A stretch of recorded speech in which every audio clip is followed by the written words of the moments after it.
बाबर आजम की कप्तानी कुछ लोगों को हजम नहीं हो रही है। इसकी क्या वजूहात है, इस पे मुख्तलिफ क्या साराइयाँ हो रही हैं। कुछ लोगों का बस नहीं चल रहा है कि ड्यूरिंग द टूर्नामेंट ही बाबर आजम को कप्तानी से हटा दिया जाए, तब्दील कर दिया जाए। अब बहुत से लोग कह रहे हैं कि ये बाबर आजम के खिलाफ बाकायदा एक प्रोपेगेंडा जो है किया जा रहा है, और इसकी जो वजह है वो ये है कि एक बुनियाद बनाई जाए इस टूर्नामेंट के दौरान ही कि जैसे ये टूर्नामेंट ख़त्म हो तो बाबर आजम को कप्तानी से हटाया जाए और अपनी मर्जी का कप्तान जो है उसको फिर लगाया जाए। अच्छा, उस मर्जी के कप्तान से क्या करवाना है, इस हवाले से भी बातें हो रही है। पहले तो इस तरफ आ जाते हैं कि जो कहा जा रहा है कि बाबर आजम को जो कप्तानी से हटाने की जो वजूहात बन रही हैं उनमें से जो अहम वजह है वो क्या है। आपको याद होगा कि बाबर आजम ने और हमारे और कुछ सीनियर प्लेयर्स हैं जिनमें मोहम्मद रिजवान भी शामिल हैं, उन्होंने ये पीसीबी के साथ मामला उठाया था।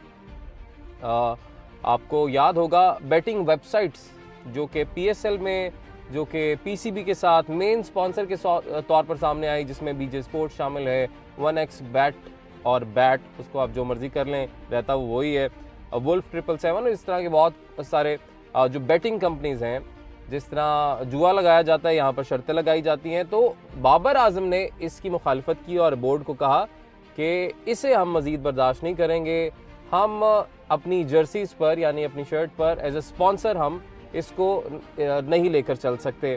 तो जिसके बाद ये फैसला किया गया कि अब दोबारा से इन कंपनीज के साथ कॉन्ट्रैक्ट नहीं किया जाएगा और इसको जो अभी तक कॉन्ट्रैक्ट हुआ है बस उसी को लेकर चला जाएगा। नेक्स्ट कोई कॉन्ट्रैक्ट जो है इनके साथ नहीं किया जाएगा, इसे एक्सटेंड नहीं किया जाएगा। कोई याद होना चाहिए कि ये जो बैटिंग का मामला है, गैम्बलिंग और बैटिंग, ये दोनों जो हैं आईने पाकिस्तान के मुताबिक दिस इज़ इलीगल। हाँ, सज़ा इसकी बहुत ही कम है, लेकिन वो एक अलग बात है, लेकिन ये इलीगल है। लेकिन उसके बावजूद हम देख रहे हैं कि सरकारी जो इदारे हैं या पीसीबी जो है, पीएसएल जो है, वो इन कंपनीज़ को, जिन्होंने आगे कवर के तौर पे कोई वेब पेजेस बनाए हुए कि जी हम तो स्पोर्ट्स की दुकान है, हम तो स्पोर्ट्स की न्यूज़ देते हैं, लेकिन जब आप उसको खोलते हैं तो सामने आपकी फिर बैटिंग वगैरह और सारा कुछ जो है वो मामला आ जाता है। तो अब हुआ ये है, कहा यह जा रहा है कि क्योंकि बहुत ज़्यादा पैसे ये लोग देते हैं, अगर मिसाल के तौर पर एक आम ब्रांड जो कि बैटिंग और गैम्बलिंग से जिसका ताल्लुक नहीं है, वो अगर 1 लाख रुपया देता है तो ये लोग 10 लाख 20 लाख उसी चीज़ के देते हैं। तो ये लालच जो है बड़ी बुरी बला है। तो ये लालच जो है ये बताया जा रहा है कि दोबारा आड़े आई है और ये एक बुनियादी वजह बनी है बाबर आजम को हटाने की कि इनसे कप्तानी वापस ली जाए, ताकि फिर दोबारा से अपनी मर्जी के जो फैसले हैं वो किए जाएं, दोबारा से अपनी मर्जी की जो स्पॉन्सरशिप है, चाहे वो इलीगल कंपनीज को क्यों ना दी जाए, तो वो दोबारा से किया जा सके। ये एक जो है काफ़ी बहस हो रही है, मुख्तलिफ हल्के इस हवाले से बात कर रहे हैं कि बाबर आजम की कप्तानी के पीछे असल में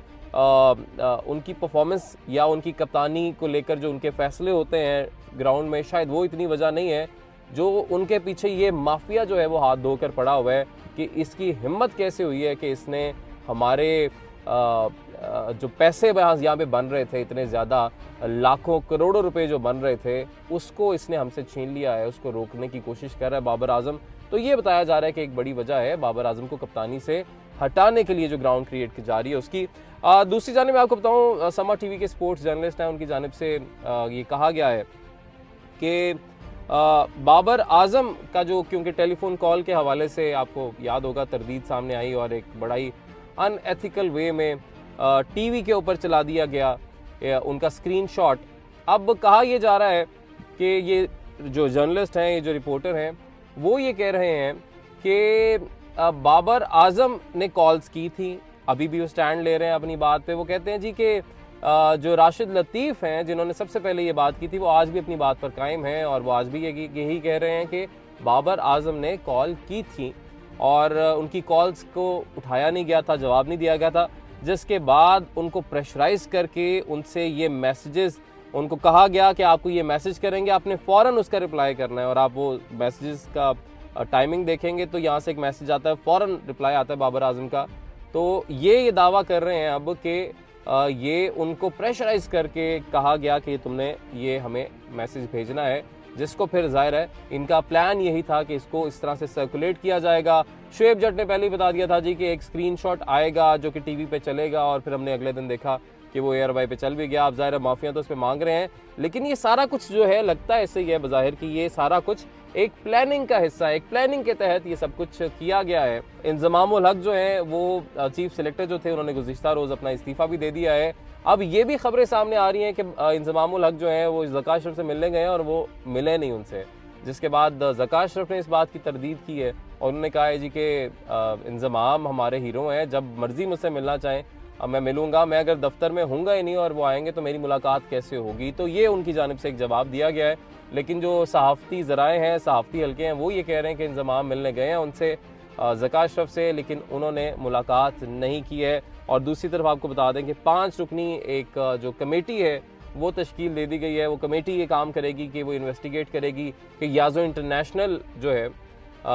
उसका किस तरीके से, उसमें इंज़माम का एक तो क्या रोल है, बाकी हमारे जो प्लेयर्स हैं जिस तरह रिजवान का नाम सामने आया, फिर जो एजेंट हैं तलहा रहमानी जिनका नाम बताया जाता है, जो हमारे सीनियर प्लेयर्स जैसे बाबर हो गए, रिजवान हो गए, शाहीन शाह अफरीदी हो गए, इनके मैनेजर हैं, तो इनका क्या इंटरेस्ट है। तो फिर कॉन्फ्लिक्ट ऑफ इंटरेस्ट देखा जाएगा, यानी फिर अगर वहाँ से ये पैसा जनरेट किया जा रहा है तो फिर उसका सिलेक्शन पर तो कोई असर नहीं हो रहा, क्योंकि चीफ सिलेक्टर जो है वो इंज़माम है जो कि उसके एलिजिडली उस कंपनी के में शेयर होल्डर भी हैं, स्टेक होल्डर भी हैं। तो ये तमाम तर मामला जो है इसमें यहाँ पर अब ये पेश रफ्त आई है। लेकिन coming back to Babar Azam, जो कि एक टीम हम देख रहे हैं कि हमारी वहाँ पर गई हुई है और उस तरह से परफॉर्म वो नहीं कर पा रही है, लेकिन उसमें एक जो बड़ी चीज़ हमें देखनी पड़ेगी वो ये देखनी पड़ेगी कि